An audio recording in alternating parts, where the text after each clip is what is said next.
আজকে আমরা যে দুদফা যুক্তরাষ্ট্রে আলোচনা করেছি, আজকে আমরা বাংলাদেশে বসেছি একই টিমের সাথে অ্যাসিস্ট্যান্ট ইউএসটিআর যারা এসেছিলেন। আমাদের যে এগ্রিমেন্ট ফ্রেমওয়ার্ক এবং আমাদের যে কান্ট্রি স্পেসিফিক কমিটমেন্ট, এই বিষয়ে আমাদের যে আলোচনাগুলো চলছিল, স্পেসিফিক কোনো আলোচনা হয়নি। আমরা যেটা বলেছি যে আমাদের যে বাণিজ্য ঘাটতি হ্রাসের পরিপ্রেক্ষিতে আমাদের যে তাদের শুল্ককে নিম্নমুখী পুনর্বিবেচনার জন্য ওনাদেরকে আমরা অনুরোধ জানিয়েছি এবং ওনারা আমাদেরকে আশ্বাস দিয়েছেন যে আমাদের যদি নিম্নমুখী মানে যে ঘাটতির যে নিম্নমুখী যে উদ্দেশ্য আমাদের, সেই উদ্দেশ্য সাধন করতে পারলে আমরা আশা করতে পারি যে আল্লাহর মতে আমাদের শুল্ক হ্রাসের সম্ভাবনা রয়েছে।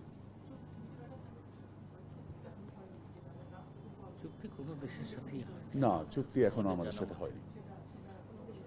আমরা সেই চুক্তি করার লক্ষ্যেই এই আলোচনাগুলো করছি। আমাদের যে ইস্যুসগুলো নিয়ে আলোচনা হচ্ছে, এই চুক্তিকে চূড়ান্ত রূপ দেওয়ার উদ্দেশ্যেই আমাদের এই আলোচনা।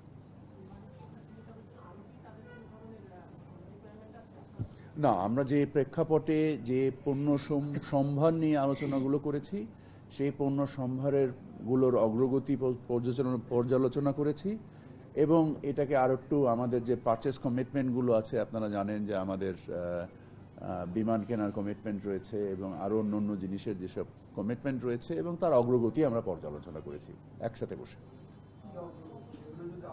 না, অগ্রগতি আপনারা জানেন, গত আগের বারে আপনারা তো জানেন যে আমাদের সাথে তাদের 6 বিলিয়নের মতন বাণিজ্য ঘাটতি আছে। তো আগের বারেই আমরা কিছু কমিটমেন্ট দিয়েছিলাম যে আমরা পৃথিবীর বিভিন্ন দেশ থেকে গম কিনি, সয়াবিন কিনি। তাদের দেশও সারা পৃথিবীতে এগুলো বিক্রি করে। তো আমরা ইচ্ছা করলে তাদের দেশ থেকে এটা আনলে আমরা আমাদের রপ্তানি বাণিজ্যটাকে ইনট্যাক্ট রাখতে পারি এবং বাণিজ্য ঘাটতি তাদের কমাইতে পারি, কমায় কিছু সুবিধা পেতে পারি। এই বিষয়টা তাদেরকে জানিয়েছি যে আমরা আসলে যে কমিটমেন্ট করেছিলাম সেখানে কতটুকু অগ্রগতি হয়েছে। অগ্রগতি হয়েছে তো, যেমন গত বছর আমরা তুলা কিনেছি গত অর্থ বছরে $600 মিলিয়ন, এবছর 2 মাসেই 276 মিলিয়ন হয়েছে, তো বেড়েছে তো। এই যে এগুলো আমরা তাদেরকে বলেছি যে আমাদের আমদানি তাদের ওখান থেকে বেড়েছে, বা গম কিছু কিনেছি, বেড়েছে তো, সেগুলো আমরা বলেছি। আমাদের অগ্রগতি পর্যালোচনায় দেখা গিয়েছে এটা সন্তোষজনক পর্যায়ে পৌঁছাচ্ছে এবং আমাদের বাণিজ্য ঘাটতি হ্রাস পাচ্ছে। তাতে আমাদের উভয়েরই অর্থনৈতিক সক্ষমতা বৃদ্ধি পাচ্ছে, কারণ আমরা যে কয়েকটা পণ্যের উপরে ভিত্তি করে আমাদের বাণিজ্য ঘাটতি মেটানোর চেষ্টা করেছি, একটা হচ্ছে কৃষি পণ্য, আর একটা হচ্ছে জ্বালানি পণ্য, এবং উভয় পণ্যই এখন আমরা সাশ্রয়ী মূল্যে, আন্তর্জাতিক বাজারের থেকেও সাশ্রয়ী মূল্যে যুক্তরাষ্ট্র থেকে আমরা এগুলো কিনতে পারছি। তো এর ফলে আমাদের অগ্রগতি ঘটছে এবং এর বাইরেও আমরা প্রচেষ্টা আছে। আমাদের যে প্রতিশ্রুতি অনুযায়ী আমাদের যে প্লেন কেনা সহ আমাদের অন্যান্য যে কাজগুলো ছিল, আমার মাইক্রোফোন অন আছে। সো আমাদের যে অগ্রগতিগুলো পর্যালোচনা করা হয়েছে এবং আমাদের অগ্রগতি সন্তোষজনক বলে আমরা মনে করছি।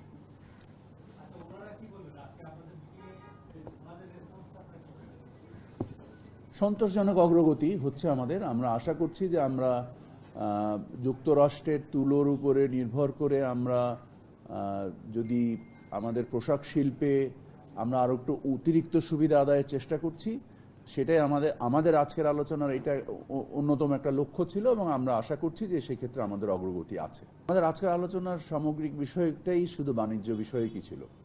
আমি আমার পূর্বের বক্তব্যে বলেছি যে আমাদের আজকের আলোচনার এটা একটা লক্ষ্য আমাদের অন্যতম ছিল যে আমরা যদি যুক্তরাষ্ট্রের তুলো, আপনারা জানেন যে আমরা স্থানীয়ভাবে আমাদের যে তুলোর প্রয়োজন হয় তার মাত্র 2% বাংলাদেশে স্থানীয়ভাবে আমরা উৎপাদন করি, বাকি 98% তুলোই আমাদেরকে আমদানি করতে হয়। সো আমাদের আগ্রহ ছিল যে এটার উপরে ভিত্তি করে আমরা যদি শুল্ক হ্রাস করতে পারি, এবং আমরা প্রতিশ্রুতি পেয়েছি যে আমাদের যদি প্রতিশ্রুতি অনুযায়ী বাণিজ্য ঘাটতি হ্রাস করতে পারি, আমরা আমাদের মানে শুল্ক হ্রাসের আরও সম্ভাবনা রয়েছে। আমরা আশা করি এই মাসের মধ্যেই একটা, নাকি এই মাসের মধ্যে না, আচ্ছা আমরা আমাদের এটার একটা সরি আমি এই বিষয়ে এখনো না, বাট আমরা আশা করছি যে যত দ্রুত সম্ভব।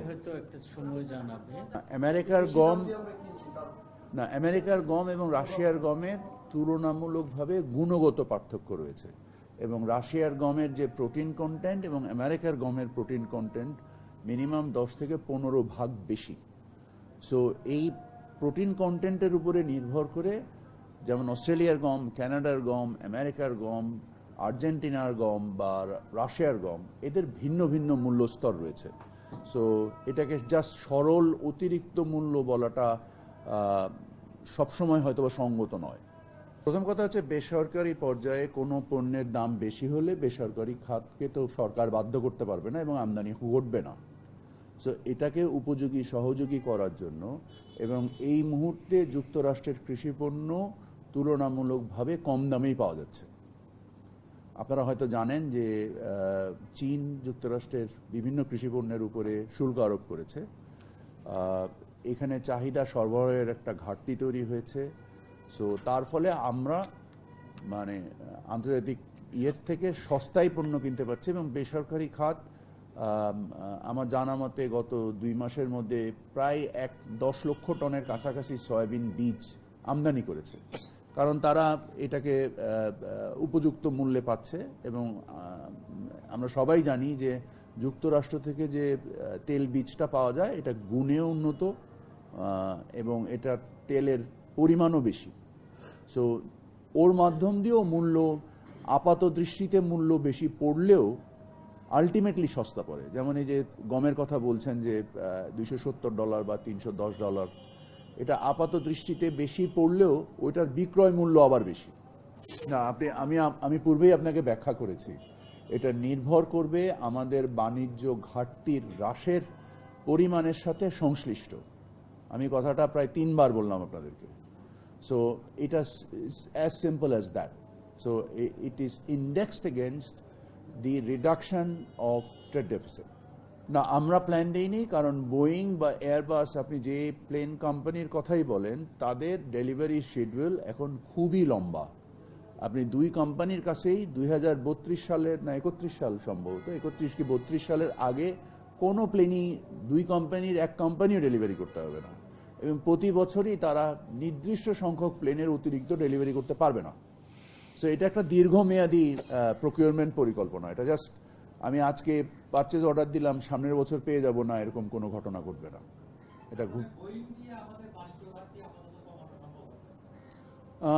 বোয়িং দিয়ে আপাতত না, এটা দীর্ঘমেয়াদী বাণিজ্য ঘাটতি কমাতে আমাদেরকে সহায়তা করবে।